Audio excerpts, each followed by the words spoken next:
On est sur le pas de notre porte, nous ne pouvons pas reculer. Ce sont les mots de Vladimir Poutine qui se fait de plus en plus menaçant devant un parterre de militaires.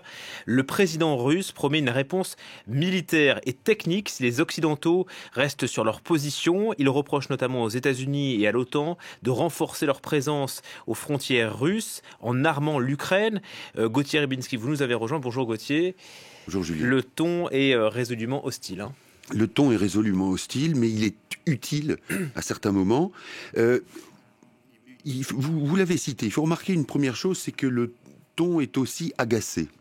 Il s'impatiente, Vladimir Poutine. Et ce n'est pas en proposant ce qu'il propose qu'il obtiendra les gains qu'il escompte.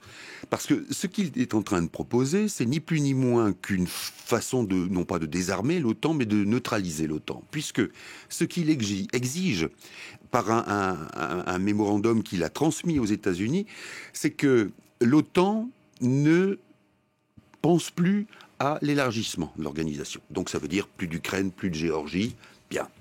Qu'il n'y ait plus de manœuvres dans les pays de l'Est, c'est-à-dire à la ligne de 97, c'est-à-dire à l'époque où la Pologne, enfin juste avant que la Pologne et les pays baltes n'adhèrent à l'OTAN. Donc, ça veut dire qu'il considère toujours qu'il lui faut un glacis autour de lui. Que ça soit l'Ukraine, que ça soit la Géorgie, que ça soit une partie de l'Asie centrale, ou sur le versant ouest, la Pologne et les pays baltes. Et donc, en formulant des exigences aussi extravagantes, il sait très bien qu'on ne peut pas lui répondre positivement.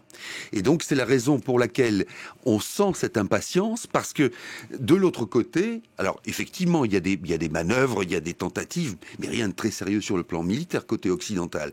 Mais on sent bien justement que Poutine s'impatiente de cette non-réponse et qu'il a, c'est presque le cas, qu'il a intérêt à surenchérir et à augmenter la tension. Oui, puisque là, la Russie, Vladimir Poutine menace clairement les États-Unis, oui. L'OTAN. Vous dites que c'est extravagant. Oui. C'est vrai qu'on se demande si c'est crédible.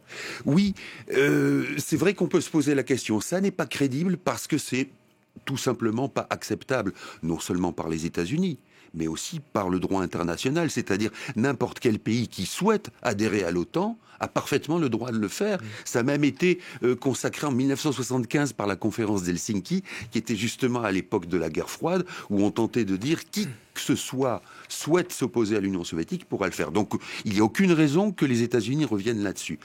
Là où il y a un problème, en fait, c'est que Vladimir Poutine, suite à ce qui s'était passé en Crimée, ce qui s'est passé dans le Donbass, il avait espéré obtenir un moyen de pression très fort contre l'Occident, notamment en obtenant un régime ukrainien qui aurait été pro-russe.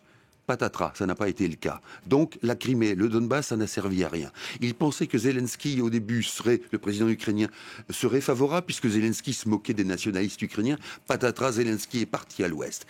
Donc c'est-à-dire qu'aujourd'hui, on a à faire face à une Russie qui a perdu les outils de sa boîte à outils dans le domaine international. Et c'est pour ça qu'elle place des objectifs très très hauts, en espérant que, bien sûr, elle sait qu'elle n'atteindra pas ses objectifs, mais qu'au minimum, on lui donnera quelque chose pour se redresser sur cette scène internationale. D'un mot, je termine, l'Occident serait bien avisé de faire attention à cela et de considérer les demandes russes, non pas dans leur contenu, mais dans le fait qu'elles existent, parce que quand la Russie n'a plus rien dans sa gibecière, c'est là qu'elle est le plus dangereuse.